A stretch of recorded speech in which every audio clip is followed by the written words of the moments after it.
মহারাজ, এত জরুরি তলব করে পাঠালেন, তাও একেবারে আপনার বিশ্রামের ঘরে। আমি তো একেবারে হন্তদন্ত হয়ে ছুটে এলাম। কি এমন ঘটলো আবার? আমার গুপ্তচর খবর এনেছে অন্য দেশ থেকে কিছু লোক আমাদের রাজ্যে ঢুকেছে। তাদের কাছে ধারালো অস্ত্র নাকি আছে। তারা নাকি রাতের বেলায় ঘুরে বেড়ায়। ওই লোকগুলোকেই এক্ষুনি ধরা দরকার রাজামশাই। তাই ঠিক করেছি, ছদ্মবেশে আজ রাতে আমি শহরের রাস্তায় বের হব। এ কি বলছেন আপনি?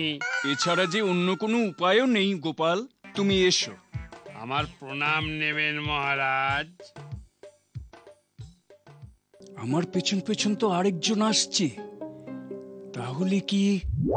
এই, কে তুমি? আমি যেই হই না কেন, তোমার জানার দরকার কি? দরকার আছে। এত রাতে তুমি একা একা রাস্তায় কি করছো? তুমি বা এত রাতে একা একা রাস্তায় কি করছো? তোমার সাহস তো কম নয়। আমার সাহস বেশি কমে তোমার কি যায় আসে? তুমি জানো তুমি কার সাথে কথা বলছো? না বললে জানবো কেমন করে? আমি হলাম এদেশের রাজা। এ কি, তুমি হাসছো? হাসবো না? দেশের রাজামশাই ভবঘুরের মতন রাত বেরাতে রাস্তায় ঘুরে বেড়াচ্ছে। কেন?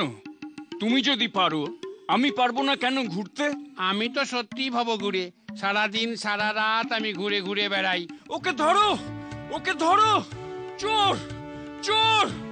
ওকে ধরো! আরে আরে, ওই লোকটা কি বলছে রে? চোর চোর! ধর ধর ধর ধর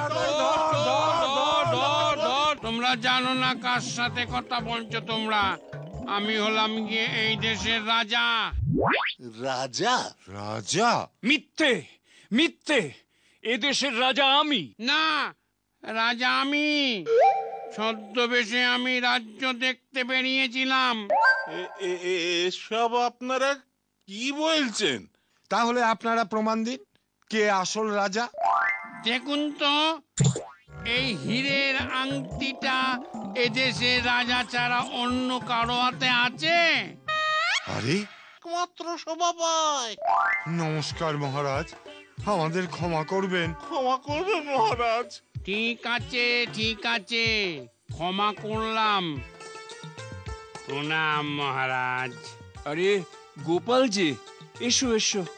মহারাজ, আপনি মনে হয় খুব দুশ্চিন্তায় আছেন। তোমার কথা না শুনে কাল রাতে বেরিয়ে আমি আমার মহামূল্যবান প্রিয় হীরের আংটিটাকে হারিয়েছি গোপাল। ও, তাই বুঝি মহারাজের এত দুশ্চিন্তা, মনোকষ্ট? দুঃখ হবে না গোপাল। তুমি তো জানো ওই আংটিটা আমার কত প্রিয় ছিল। কাল রাতে যে লোকটা আপনার পিছু নিয়েছিল ছদ্মবেশে, ওটা আমি তো ছিলাম মহারাজ। এ কি বলছো তুমি? আমার অপরাধ নেবেন না মহারাজ। আপনার ভুল ভাঙাতে আমাকে এই নাটকটা করতেই হলো মহারাজ। ধন্য, ধন্য তুমি গোপাল। বেজায় বড় খবর। বড় খবর? হ্যাঁ গো। বলো বলো বলো, দেখি শুনি। এই আমার ঠাকুরদার আমলের গচ্ছিত 3000 স্বর্ণ মুদ্রা। তাহলে কি করবে ওই স্বর্ণ মুদ্রাগুলো নিয়ে? কিছু ভেবেছো?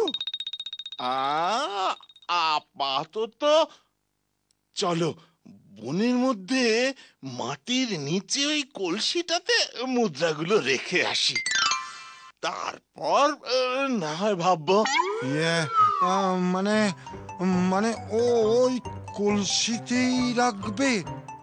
হ্যাঁ, আমি আজ রাতেই আগের ওই 2000 মুদ্রা জঙ্গলে গিয়ে কলসির মধ্যে রেখে আসবো।